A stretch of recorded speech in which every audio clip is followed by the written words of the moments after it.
Welcome back. Time now for On the Radar, when we ask an investing professional what they're looking at in today's markets. For more, we're back, of course, with Ryan Loenza. He's Senior VP and Portfolio Manager at Turner Investments Raymond James. And you want to talk about, Ryan, a lesson that never really gets stale, the remarkable power of compounded returns, money growing on its own growth. Interest on interest, right? That is compounding. So over the weekend on the Greater Fools site, we talked about compounding. It's a basic investment lesson, but it's so darn important. So here's a couple little ways we can look at it. I profiled Warren Buffett, who, by the way, said, quote, compound interest is an investor's best friend. Albert Einstein reportedly said, quote, Albert interest is the eighth wonder of the world. Some pretty smart fellas we're citing here. Compounding, right? So let's take heed of this advice. Warren Buffett started investing at age 11, first $1 million age 30. Age 50 was worth about $376 million. At age 70, $36 billion, and now currently in his 90s, $100 billion. Yes, his 20% annualized rate of return from Berkshire Hathaway, boy, could we dream to have something like that, huge driver of that, but it's because he started at 15 and 16, and it's that compounding that works. And so that's what this blog was all about. You know, we get caught up in what stock did you have and what did your hedge fund return this year. What you got to be looking at is the long term and letting everything compound. So that's one way we can look at it. Here's just a couple of numbers. Can I throw out a couple? So if you just invest, real simple, $100,000, straight 100 grand, 6% return for 20 years. In 20 years, you're going to have $367,000. So you invested a 200K.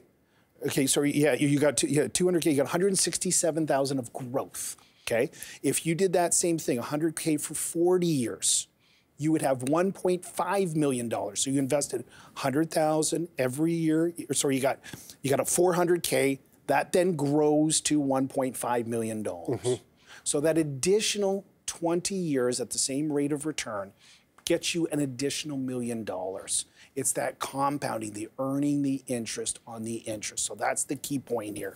What's your advice to, let's say, a 26 or 27-year-old who's got their first career track job? It's an expensive world out there. Buying a home is not inexpensive these days. What's your advice? My advice is the advice that I wish I would have heeded a little bit more. I did pretty good on this, which is to, when you get your paycheck, right off of that paycheck goes into a systematic investment plan. Whatever you can do, $100, $200, because what happens here is if you just say at the end of the month, I'm going to save what's ever left. So I'm going to pay my rent, I'm going to pay my groceries, my money for spending. There's nothing ever left over. So the first tip I would say is to have a systematic investment plan, have it go into a self-directed account, have it go into an ETF to let it compound. First thing. Second thing is, for most people, I would first target the FHSA account, the first home savings account. Okay, so if you're saving that $100 a month or whatever it is, I would be directing it first into that account. Because one, we need a place to live. Okay, so if you have any plans to buy a condo or a home, that would be it. So this is stock market exposure within that first home account. Yeah, so you know, a lot of people a lot of times say, well, I'm going to go buy RSPs. No, you're not. You're going to contribute into an RSP, and then you have the world of investment opportunities, and you can buy GICs or you can buy stocks. So same thing. In the FHSA account, you can buy whatever you want. In here, I would be, if you've got a longer time horizon, using a broad-based S&P ETF to let that compounding work. The reason the FHSA say over the TFSA is you get the tax slip.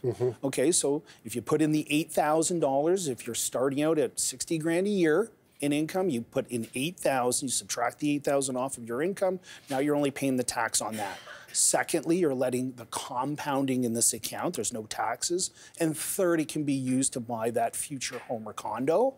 And if you never end up using it or purchasing a place, that can then go into an RSP. So if you're 25, start saving a little bit off of that paycheck into the first home savings account and compound. And it wouldn't be terrible to go to our website, greaterfool.ca, and check out that blog for more specifics, because you gotta start early. The parent company of Burger King is buying out its biggest franchisee in the U.S. for about $1 billion. Restaurant Brands International will acquire Carrols Restaurant Group and will remodel most of the more than 1,000 newly acquired locations over the next 5 years, updating them to Burger King's refreshed image. For more on this and what it means for the brand and for shareholders, we're joined by Danilo Gargiulo. He's a senior analyst of U.S. restaurants with Bernstein. Danilo, thanks so much for making time for us today. Thank you for having us. So, this one, it seems particularly interesting to have a franchisor buying a franchisee, and especially a big one like this. And in a circumstance where most of, or I think almost all of, the Burger King restaurants are operated by franchisees. Can you put some context around it for us? Yeah, of course. So I will start maybe with what happened over the past 10 years. Many companies, many franchisors have tried to be much more asset light. So try to use franchisees more and more into their system to operate their stores to become a more flexible balance sheet. Now, in the case specifically of QSR, they had to buy Taste in order for them to increase the pace of the remodeling that they want to have for Burger King. Now, just stepping back for a second, why did they have to do it? If you look at Burger King International and you compare to Burger King in the United States, Burger King International is a much more modern experience for the consumer.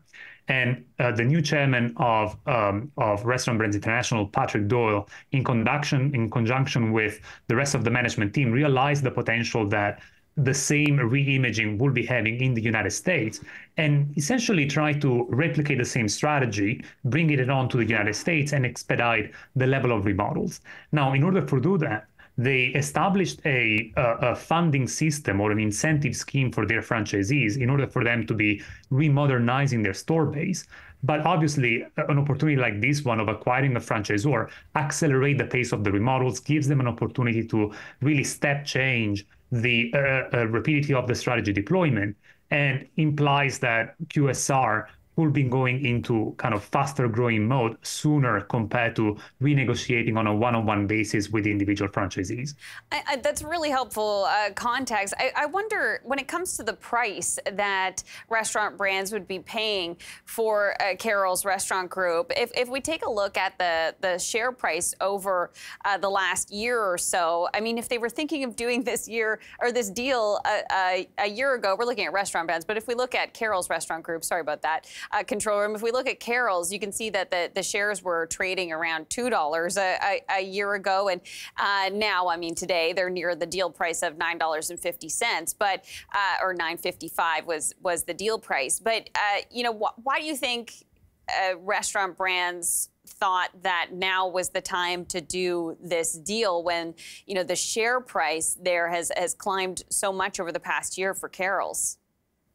I think now Restaurant Brands International realized the need to accelerate the remodels of the store. So the opportunity came up, and opportunistically they found an ability for them to tap into the biggest franchisee and acquire it to accelerate the level of remodels. Obviously, I think if the opportunity came up earlier and kind of the need was equally high from Taste to be kind of sold to QSR, maybe the deal would have been announced earlier in the cycle. But I think the reason why today is still a good time is because tomorrow it would have been like a worse time for QSR to be acquiring Taste, given that kind of both stocks might have been on a kind of growing trajectory, given the pace of QSR and specifically Burger King turnaround in the United States. So I think the thought of management was, well, if we have to pull the trigger and really accelerate the pace of the remodels and consistently convince the rest of the franchisee base that there is an actual opportunity for us to be remodeling the stores and generating uplift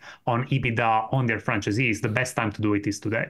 Which is interesting too, because if you look at the price from the other angle, from the angle of Carrols, and you talk about the potential trajectory for its shares, it appears that at least 3 law firms are investigating the price that Carrols got for this, and whether this $9.55 per share is fair to to shareholders that the board did enough to get the best price here. What do you think of the price itself?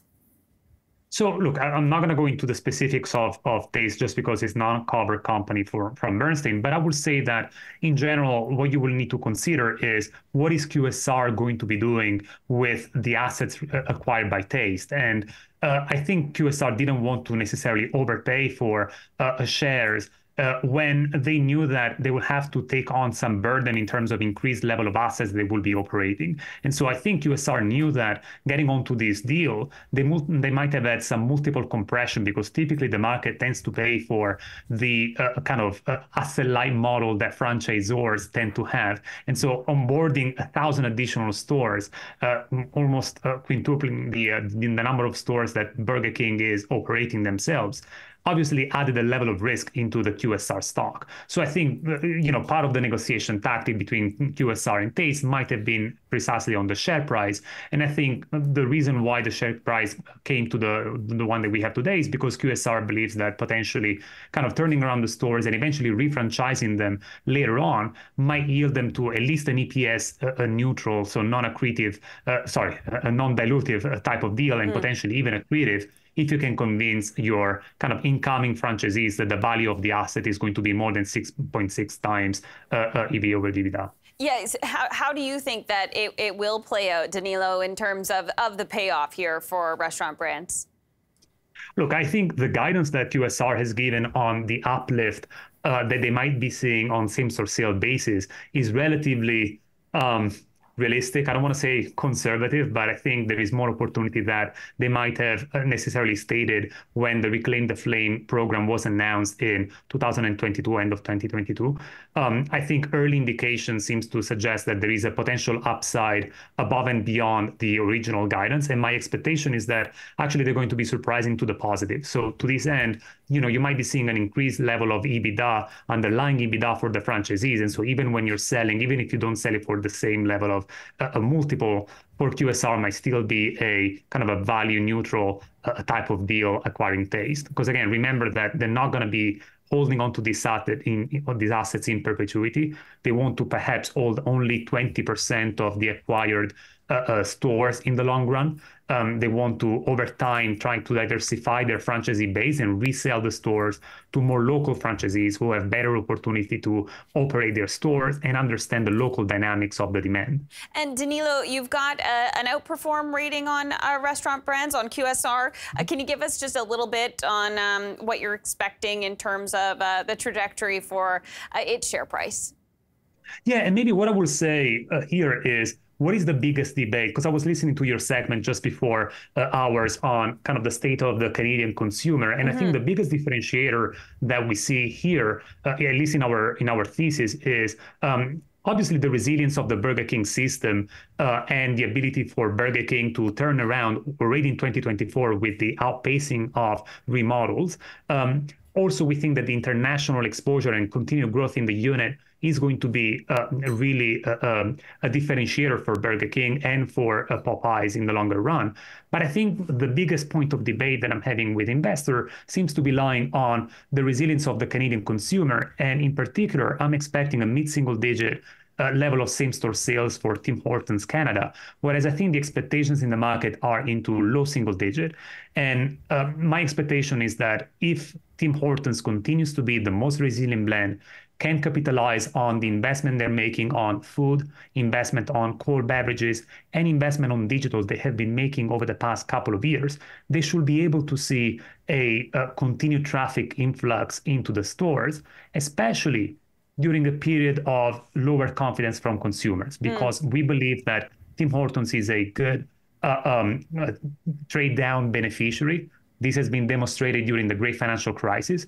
And so even just assuming that Tim Hortons is going to be outpacing the what the market is expecting, should be able to give you at least a double-digit upside from here on. Danilo, that's really interesting context, and yeah, quite the debate right now in terms of just how healthy the Canadian consumer will remain over the next year. But interesting perspective there. We'll have to leave it there, but thanks so much for your time.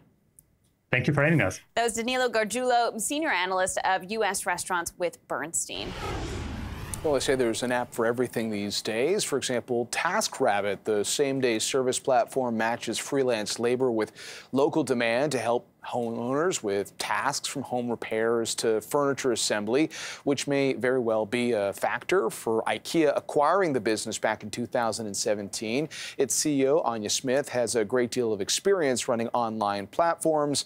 She previously held executive roles at Uber Eats, Airbnb, and Walmart's e-commerce business. And she joins us now to talk about how TaskRabbit is incorporating new technology into its gig app. Thanks very much for joining us, Anya. Maybe you could explain for our audience, maybe those who are less familiar with TaskRabbit, how does the platform work? Of course, and thanks so much for having me. Look, TaskRabbit is here to transform lives one task at a time. And so what that really means is that we're helping to match clients who need help around the home with taskers who can help them do all sorts of things, from furniture assembly to TV mounting to yard work, and earn a very meaningful income while doing that. And, you know, there's been so much buzz recently about artificial intelligence and how that's going to change a lot of things within business. How do you think about incorporating AI-type technologies to further usage or the value of an app like TaskRabbit? So there are several ways that we're leveraging AI, and we have for many years. But of course, as AI is making substantial steps forward, so are we. So when it comes to generative AI, there are three different areas within TaskRabbit where we're already using the technology or making plans to use it. So first and foremost, we're improving productivity internally, whether it is through different applications, whether it's on the marketing side or on the customer service side or engineering and many other ways.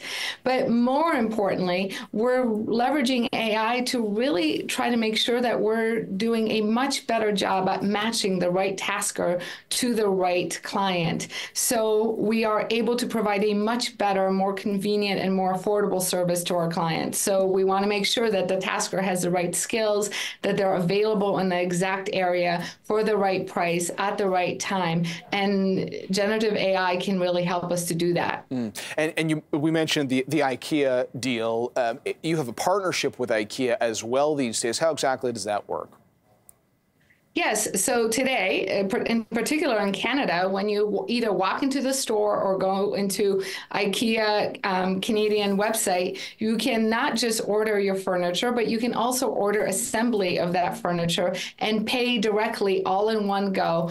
And then we will send a tasker to your house who can help to make sure that once that furniture is delivered, to assemble it and take everything away and make sure that it's there, set and ready for you to go. It's been a resounding success. We make it very easy for the customer just to do the shopping and the assembly all in one swoop. You know, we talk so much about the housing market as well and the affordability issue. Has that impacted demand for something like TaskRabbit, people trying to find more affordable ways to make improvements in their home? Well, it has and it hasn't. Look, in Canada, our business grew nearly 30% last year, even as the housing market is slowing and interest rates are high and so on.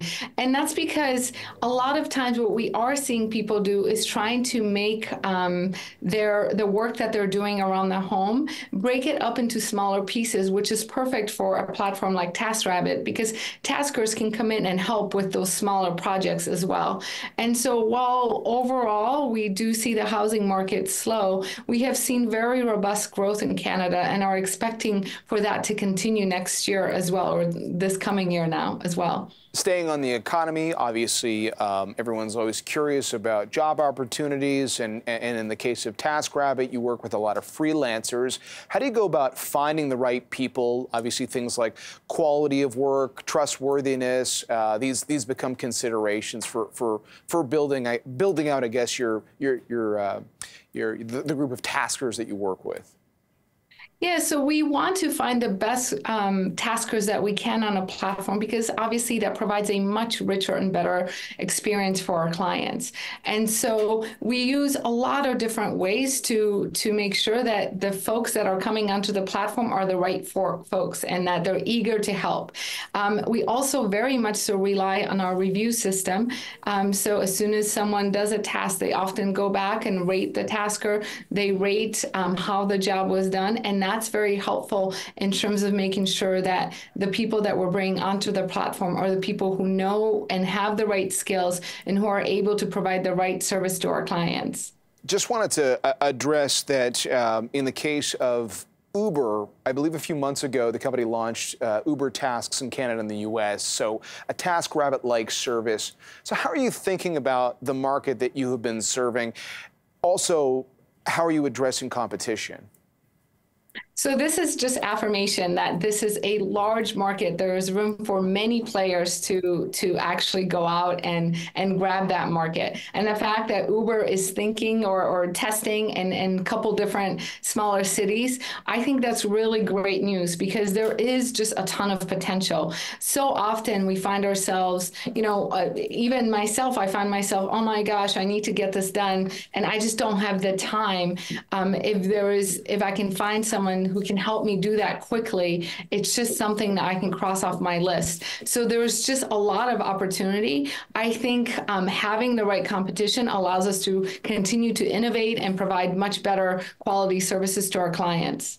Just before we wrap things up, TaskRabbit is a business that embraces the idea of flexible work. We mentioned you've had a long career as an executive, but it's worth pointing out that professionally you actually took a gap year back in 2018, which gave you a few learnings. I believe it was one of the more positive experiences in your professional life. Tell us a little bit more about it. That's a great question. And look, I feel very grateful that I was able to take a year off. And so my family and I have 3 children and my husband, we all packed up our bags, rented our house, sold our cars, and quit our jobs and moved to Argentina, which we had never been to before. And we travel a lot, but had not spent any time in Argentina. And it really gave us a chance to reflect on what we want to do during the next phase in our careers, what types of areas we want to focus on outside of work, how, as our children are getting older, we want to spend more time as a family. And it was just truly a transformative experience. It helped us to really be more intentional about our plans and our futures. And so I feel very grateful that we had the chance to do that. Well, Anya, thanks for sharing your story with us, and thanks for the update on the TaskRabbit business. Anya Smith is the CEO of TaskRabbit. Samsung Electronics is the latest big name to put money into Canada Nickel and its nickel deposit in Ontario. Samsung is putting up more than $18 million. Canada Nickel CEO says the Korean giant sees potential in the company, but why? We're joined by Mark Selby. He is the CEO of Canada Nickel. Thanks very much for joining us, Mark, once again. Great to see you, Andrew. How are you? Very good. I know Samsung, through their cell phones, etc., uses a lot of metals, but I wouldn't have thought of them as being a big customer for an industrial metal such as nickel. Why are they backing you? Yeah, so they're one of the 4 largest battery makers for electric vehicles, and they specialize in high nickel batteries that go into luxury and long-range vehicles. And so, they are going to be a very, very large nickel consumer, over the next 10 years. And they want local green supply and, in our case, net negative carbon nickel. Okay, before we get it, we'll talk about that, the net negative carbon, in a sec. But you've also attracted Agnico Eagle, which interested me because we know them for gold. Why would they be putting money into you? Yeah, so it's been a great start so far. Agnico Eagle, we're their first non-gold investment that they've disclosed. And, it's a great endorsement for us. They're the largest mining company in Canada. And yes, it's been all gold, but, the fact to be chosen as their first non-gold investment, I think speaks to the quality of the project. Most of Agnico Eagle's net asset value is within a few hundred kilometers of where our projects are here in Timmins. And they operate big open pit mines at Detour and Malartic that will be similar in scale to what we'll be operating at Crawford. Oh, so they're fairly close to you geographically. Yes, yeah, very much so. Yeah, they're one of our big neighbors. And then Anglo American put money in as well. That's further back though. Yeah, that was just about 12 months ago, and they took at that time a 9.9% stake in the company. They've got a set of technologies that they think can unlock additional value from our type of project. You know, there's very few mining companies that have three major names in the share register. So I think it's a great endorsement of what our team's accomplished over the last 5 years. Remind us of this project, Mark. What roughly do you think it'll cost to build this open pit mine? Yeah, so it's a big open pit operation, bulk tonnage, but it'll be the third largest nickel sulfide operation globally, the largest outside of Russia and China, and it's the second largest nickel reserve. It'll take about $2 billion US to get going, but in today's environment where there's lots of government funding available from both Canada, the province, and the U.S. government, and also as part of the Samsung deal, they're going to buy 10% of the project for $100 million US. You know, we think we can put that financing package together relatively easily this year. I'm sorry, just remind me, is Samsung, I've lost track, there's so many battery plants being talked about. Is Samsung going to build batteries in Canada? Not at this point. They've got battery plants in North America, but again, they've got some pretty, you know, who knows what will come to Canada, but, you know, there's very little nickel produced in the United States, so any nickel that's used in North America has to come from Canada. Tell us, just remind us about this net zero carbon. It's the rocks that you're going to be working with. They absorb carbon. Yeah, so one of the big factors in pulling these three majors into our story is not only the fact that we're going to be one of the biggest nickel mines, but the fact that our deposit is hosted in these rocks, that we've developed a process that as we're processing the material, we can inject CO2 into that material and permanently capture and store it. So we'll be 1.5 million tons of CO2 per year. We would be one of the largest carbon storage facilities in Canada. So it's, there are, very few places to really economically extract CO2. And our project, by mining nickel, will be removing carbon from the environment. So it's a real win-win. Mark, I mean, your market cap's still only about 250 million. Your stock about $1.55. Not as strong a reaction as you might expect, seeing as you're signing up all these big names. Why are investors apparently not keener? Yeah, so I mean, unfortunately, the last 2 days in the commodity side's been pretty tough, but we bounced higher. No, there's two things, and these investments, should, I think, unlock and be a real catalyst to get new investors in the story. These big bulk tonnage nickel deposits, are there's only one of them really in production in Australia, and so the fact that you've got Anglo is one of the world's biggest mining companies.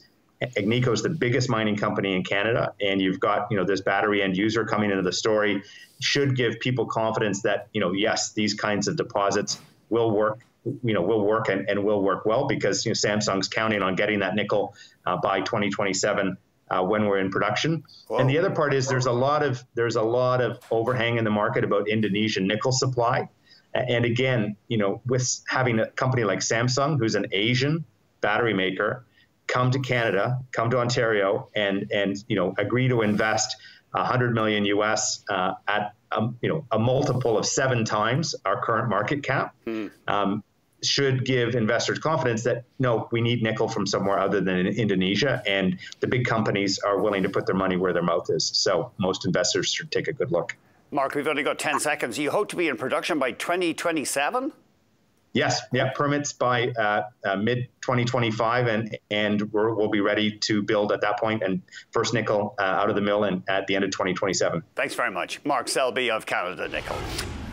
Just want to take a quick peek at the S&P 500. The number to beat the last time we saw an all-time high was January 2022. 47.96 was the number to beat. So we're still a couple points away from that level. I was mistaken earlier when I said we'd already crossed that level. 47.96 is the number to beat. Nevertheless, we have put in some impressive gains from those October lows.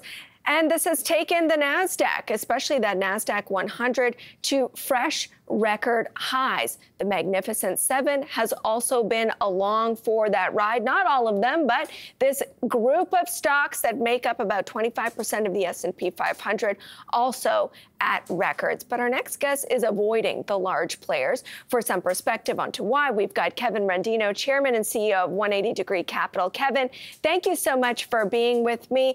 Take us through your thinking on why you're not necessarily so enamored with the large caps these days. Yeah, good morning, Amber. Look, last year the Fed was raising rates 500 basis points from the lows. It was a risk-off environment. Everyone was worried we were going to end up in a recession, hard landing, depression. That did not play out, although the equities, it did play on the equity market where that big seven were the only stocks that really worked last year at the expense of everything else. We think once the Fed was done, you'd get better breadth in the market. The small caps would begin to appreciate, certainly relative to the large caps. So we just think this year is going to be the opposite of last year because the Fed is done raising rates. The economy has not entered into a recession, which was the fear of everybody. We have some sort of soft landing, and we think this year is just going to be the opposite of last year, where a lot of stocks are going to work rather than just the seven. Now, it's still early into the year, but it seems like we're almost getting another replay of last year where we're walking in expecting one thing, more easing, and the market has been coming around to the fact that, okay, maybe it's not in March, and so tech is working again. It sounds like you're saying that's just a temporary state of affairs as we push out rate cut expectations. Yeah, there was a big move at the end of the year, as you know, in small caps, in risk on stocks. And I think there's some expected digestion of that strong move into the end of last year, which we're seeing in the beginning of this year. But like I said, at the end of the day, small caps don't work in an environment where the Fed is raising rates because everyone is worried about the economy. We think as the year unfolds, it'll be fairly clear that the economy is not going to end up in a recession, that inflation expectations are now at the lowest level since 2000. We're getting close to that 2% target. And if the Fed is going to do anything this year, they're going to ease. But we're okay with them doing nothing. We just can't have an environment like we had last year where they're raising rates as aggressively as they did. I think you used the word digestion for the small caps. I don't know if it's maybe indigestion because the Russell 2000 is down nearly 7% from the peak that it saw. It sounds like you're not super concerned about that, Salif, and in fact, maybe you're using that as an opportunity to add to positions. Yeah, we're not concerned at all. Look, at the end of the day, we're value investors, and the price that you pay for the business that you buy will, for the most part, determine whether you're going to have an investment success in an individual company. Valuations for small caps versus large caps are at their lowest levels in a quarter of a century. They're discounting a lot of bad news, and we think as the year unfolds, and as people get more comfortable that the world isn't going to end or end up in some cataclysmic depression, that valuation gap relative to the large caps is going to narrow, and there's going to be a significant move in many of the names in the Russell. Okay, let's talk specific names. What's your high conviction idea in the small cap space? Well, the first one is a company called Synchronous, which is a personal cloud company with 90% of its revenues being recurring, 75% gross margins and 30% EBITDA margins. The stock is trading at 1x revenue and 5x EBITDA. And for companies like this, they usually trade at 2 and 3x revenue and 15x EBITDA. The stock has declined 75%. And our target price is literally 4x the current share price of $5.50. So we think there's a long way to go. And we just joined the board of directors at Synchronous. So we'll have a say in the inevitable outcome of the company, which makes us happy. And that's, a tech play that maybe isn't on everyone's radar because they're so obsessed with AI right now. Yeah, we tend to fish in waters where no one's playing. And, this is just a very inexpensive company that's been penalized in the marketplace because it's not part of the big seven or because it's not at the forefront of investors' attention. And so we think there's significant appreciation opportunity available for Synchronous. We think our price target is 20, the stock's 550. So long way to go from where we're at. Yesterday, I noted another stock making all-time highs was nuts and bolts maker Fastenal. You know, there's the economic data, there's what people are forecasting, and then there's companies that are right there in the eye of the cog of the economy. When you look at the industrials, that has been such an area of strength. Are there smaller cap plays to play that? Yeah, thanks for mentioning that. We believe this year is going to be about owning industrials and owning materials, information technology stocks. You know, let's shy away from risk off utilities and the rest. One of the names that we own is a company called Ascent Chemicals.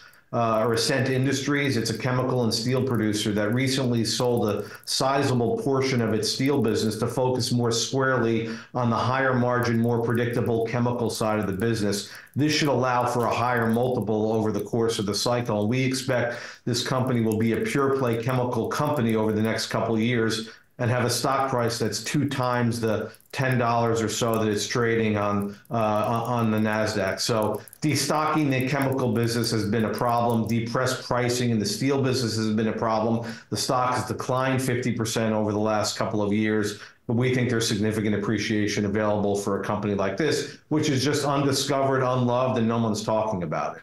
All right, well, we're talked about it, so hopefully that helps our viewers. Kevin, thanks so much for joining us this morning. Kevin Rendino, Chairman and CEO of 180 Degree Capital.